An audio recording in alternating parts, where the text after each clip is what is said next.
Well, welcome everyone. Today's segment we are going to be discussing the FRU staff. Of course, without the FRU staff, FRU wouldn't exist. That's right. So tell me a little bit about the characteristics in general of the FRU staff that you have on board. The existing staff, they come with really four key components, and it doesn't change, and I don't really see it changing. They're all honest people. They grew up probably different, in a different way than most people. They have integrity, and so they walk in with a set of rules in their mind that they operate by, and have a really hard line between right and wrong. Somewhere along the line, they realize that they have an innate ability to care for people.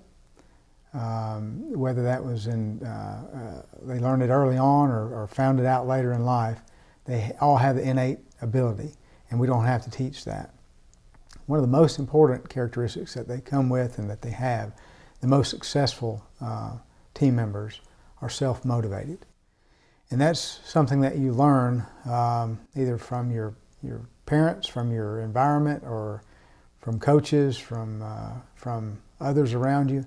But they all have it, and they all have just a drive that when things get a little challenging, that they turn to, and those are the people that tend to stay.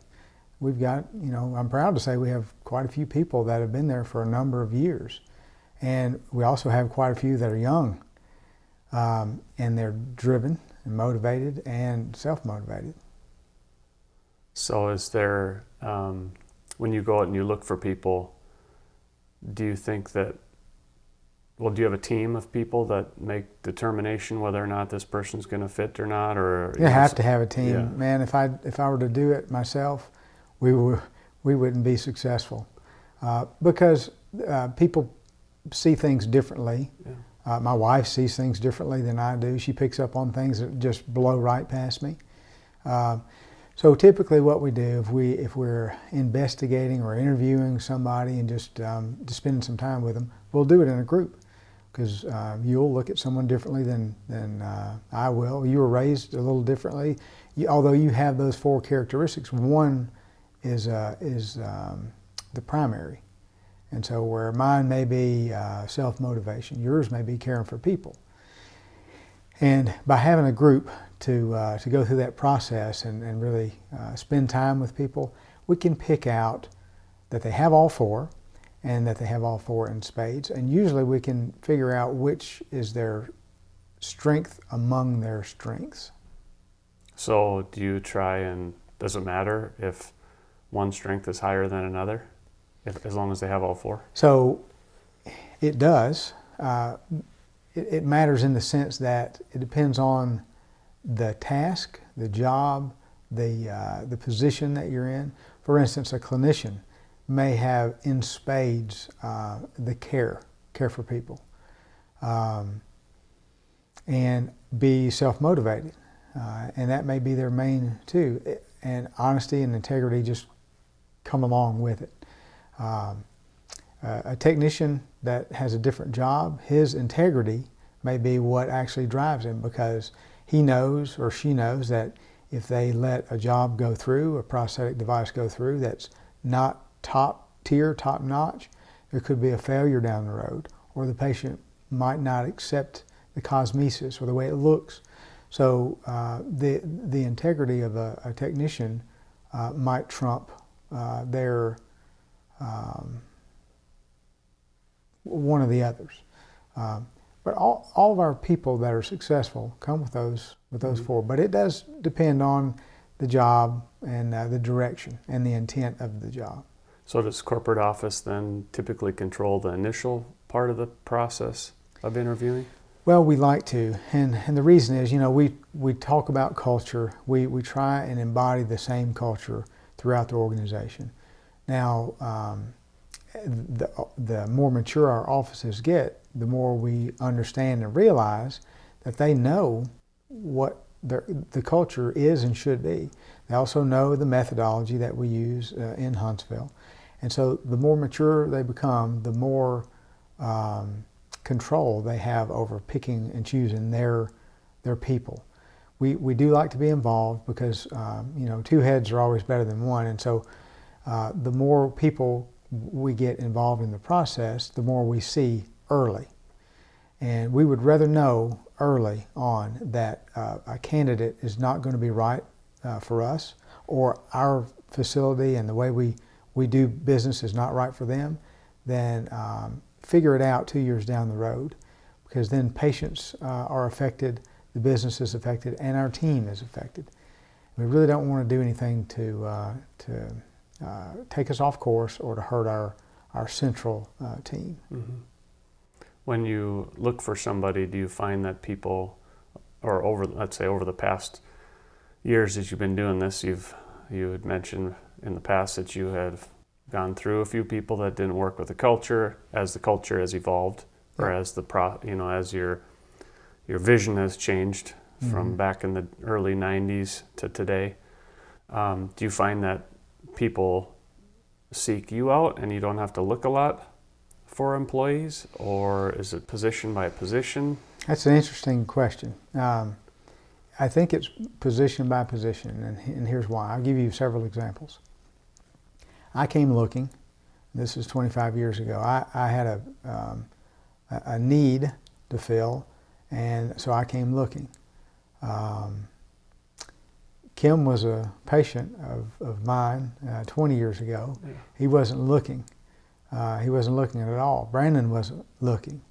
And they do education and marketing, and both are amputees at different levels. We had to convince them, or I did, that they had something that other people needed. They needed what they had, and it was being underutilized. Now, they had a need themselves, maybe once they realized what we did and how they could use their gifts and talents to help people. On the other hand, most of the clinicians that are now team leads or climbing the ladder or moving the chains downfield, they came looking. Caitlin showed up and just wouldn't go away. Yeah. We laugh, we joke about it, but she kept coming until we were convinced that she was serious about participating, not just participating, but toeing the line. And the same for Eli. Eli was headed down the same path I was in physical therapy. Came in for a day or a few days and then a week, and just something clicked with him. And he saw an opportunity for him and his strengths to explore. And you can say that about a lot of the clinicians, Will in Atlanta and Josh in Birmingham, and Tess in Birmingham. Those guys were put in a situation that they didn't ask for.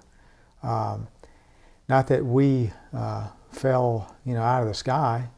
We would have never gone into those markets had it not been for those people and the turn of events that put them out of their comfort zone. Mm-hmm. So we went after them. We went looking for them, and it was good timing. So it's hard to point your finger on one thing and say, here's how we bring in the right people. We know that we have to bring in the right people. We're always looking. And we know that sometimes we're overly full. Our bench is overly full with the right people. So what? Well, we've talked about a trajectory and goals and where we're headed. I think we probably need more in order to get to our goals in the future. So we're always looking, and our team leaders and every team member knows who we are, and they believe in who we are. And so oftentimes we'll get a referral from a team member. I know somebody or somebody that I've come in contact with that I think we should talk to. Now we also get resumes, and I'll be honest with you, I read them. I don't give any weight to them at all. In fact, most of the hires that we've done that have lasted, that have really been remarkable, I've never seen the resume. I don't want to see it. Mm-hmm. It wouldn't tell the truth, because it's just a two-dimensional picture. And but we get them, and so as the recruiting comes more to the forefront, and the kids get younger, the young practitioners get younger. You know, if you put out a resume, what it's going to say? It's going to say all the great stuff and none of the truth, Yeah. or a sliver of truth, and we know that. Yeah. So, but the challenge is to get past that and get them in front of our team, Yeah. and get them side by side with our team. Let them interact, let them do some patient care, and put them in some uncomfortable situations and see how they react.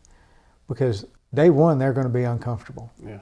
So it needs to happen right now when they walk in the door, and they need to know our expectations, because they're getting higher, and we're raising the bar, and we're going to do better, be better, and that means we have to hire better. So do you give opportunities to people? I would imagine it depends on the position again, but like shadowing opportunities so they can, you know, if it's a clinician and you're not quite sure that's the path that you want to take. Yeah. You know, it's not even a paid position, but just to come in and see how the individual operates, see what the position is about. Yep. Because everyone has a different idea That's right. of what a clinician does. Or, And you don't know until Yeah. you come in the facility and you especially see if you're it. young. And if you're not programmed, if you're not used to working with your eyes and your hands and your heart, it's not for you. We have a really focused shadowing program, and people come in, and it seems very laid back for the people that are involved.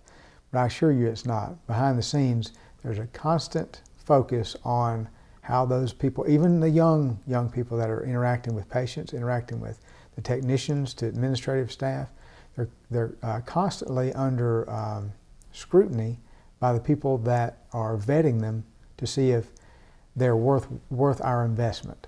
Because I'm telling you, once we agree that someone should be on our team, there's really no limit to the resources and the time and the energy that we'll spend to make them better.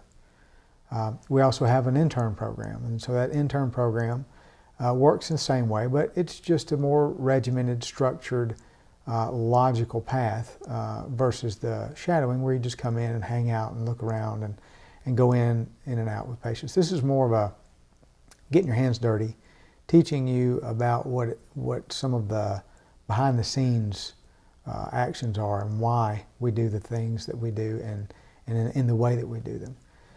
Then we have people that go to school. Some go to school on their own and come back and then want to do their residency, and that residency is a different program. Residency is a ratcheted up, higher expectation of performance, of learning, and day one in residency, they're side by side with our lead clinicians, and there's a trial by fire. Yeah. And we laugh and say that we keep them not underwater, but just right here. Yeah. Because that's when you learn, and that's how you grow. And we talk about professional development all the time, and that's part of it, is staying right here, not so much out of the water that you don't really have to tread that hard. And our staff are fairly good at that part for sure, and identifying those people. And we'll pull them out if they're drowning, but not for long. Over the years, I'm sure you got to hire quite a few different individuals that had different backgrounds within the field of prosthetics. Do you prefer hiring someone that has experience within the prosthetics Right. industry, or those that don't? And I know it maybe varies from position to position, but maybe just touch on in general, and then maybe where some areas where one works, one doesn't. Yep. So conventional wisdom tells you, hire someone with experience, Yeah. because they already know what they're doing, and they'll come in and they'll make a big splash and a big difference. And from our experience, conventional wisdom is almost always wrong. Always has been for our business, always has been for our people.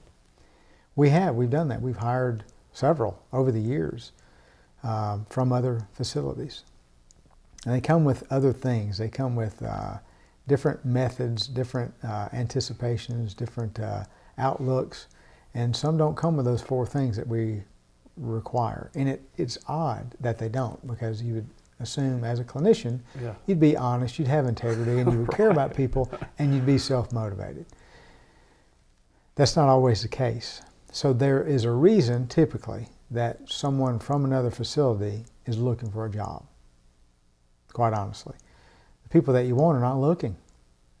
And, or the people that you want to understand who they are before you invest in them. Because it's a big investment. Taking a guy from XYZ corporation and bringing them into your business, because there's almost always a non-compete. And so you run the risk of that company suing your company and then suing him. And then what's it all for? You know, have I just hired this guy, now he's got to wait for a certain period of time? And we have two anomalies in our group, Will and Josh. They were in different circumstances. Hanger bought the business that they had worked for years. Those guys didn't work for Hanger. They worked for AP&O and a good clinician and a good business owner. And they are not cut from the cloth that I spoke about just now. They're cut from the same kind of cloth that we are. If we could find those type people in the field that already have training, that already have existing careers, that would be great. But Mark, I've not been very successful in doing so. I'm not saying that it can't be done. I'm saying that our time and resources, we have found, are better invested in people that we train from the floor up, from the ground floor up. So let's switch gears a little bit and we've talked about growth, how you've grown up to this point and how you're looking to grow even more in the future. Obviously there's going to be room for lots more employees, but probably a lot more positions that are going to be happening as you open facilities, and someone might be a clinician that's doing really well in a certain location that has the ability to move. Do you see a lot of advancement opportunities potentially for some individuals in the future? You never are ready to expand. You never are ready to open a new office. And in fact, when they launch a rocket and they're sending it to the moon or to Mars or wherever, 95% of the time it's off course. And it's making adjustments constantly in order to get to its goal.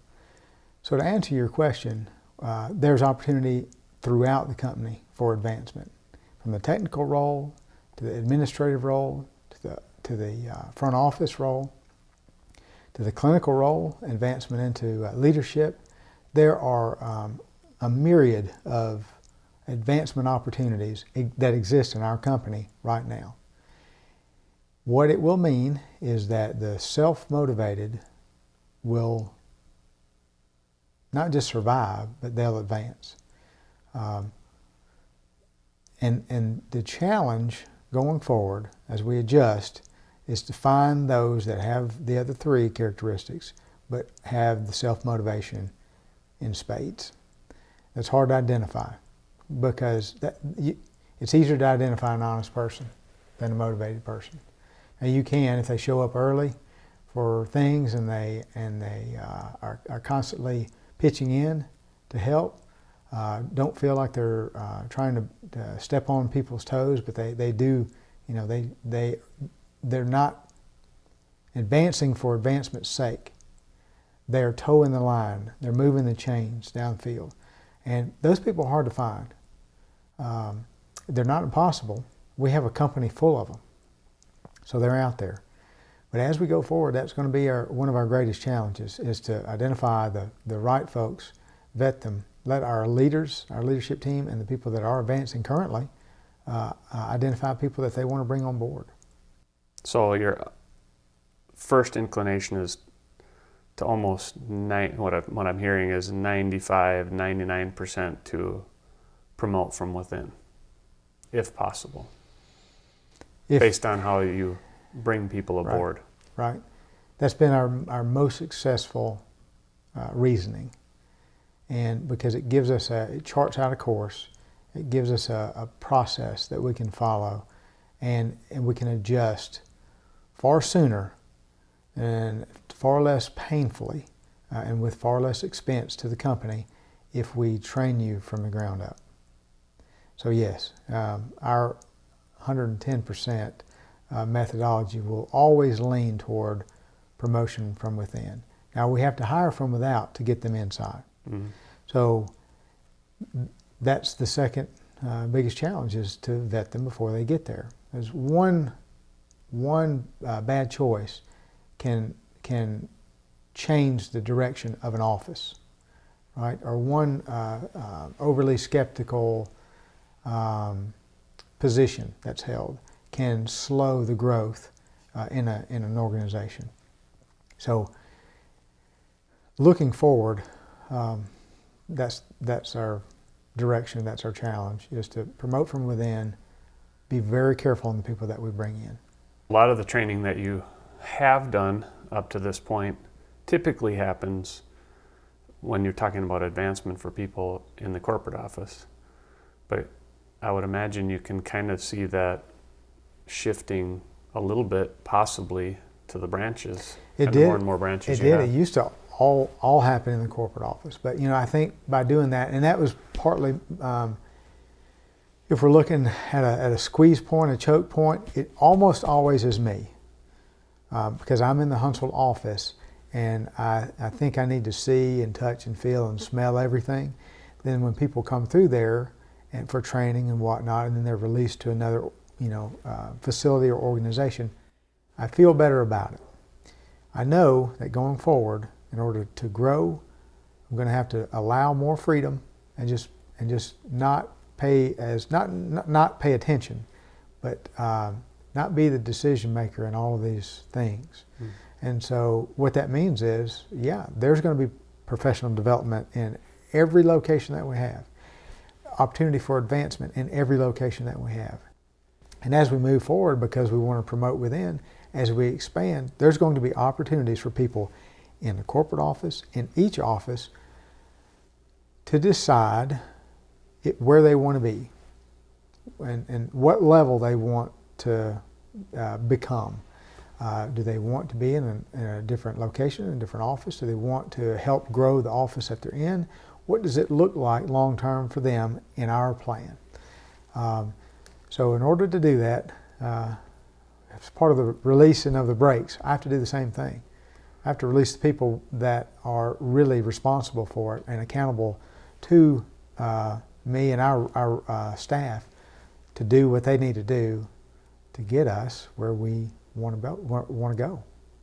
And I would imagine that includes culturally, because you had said that about 80%, you see the same thing 80% in each of the offices, but that 20% can be a big percentage on how culturally one office works together as a unit versus... It can be, Mark, but if you always have those four components that we've talked about, if they're honest, if they have integrity, if they care about people, and they're self-motivated, they will fit within that 80% of the culture. And the 80 to 90% I'm talking about is overlap between each office. Right. Not that we have 80% the same culture and then 20% weird, something that just doesn't make sense and doesn't jive with the existing culture. I'm talking about people's different upbringings and then different sets of traits and skills that they bring with them that no one else has. And that tends to weave differently into the mesh of the culture.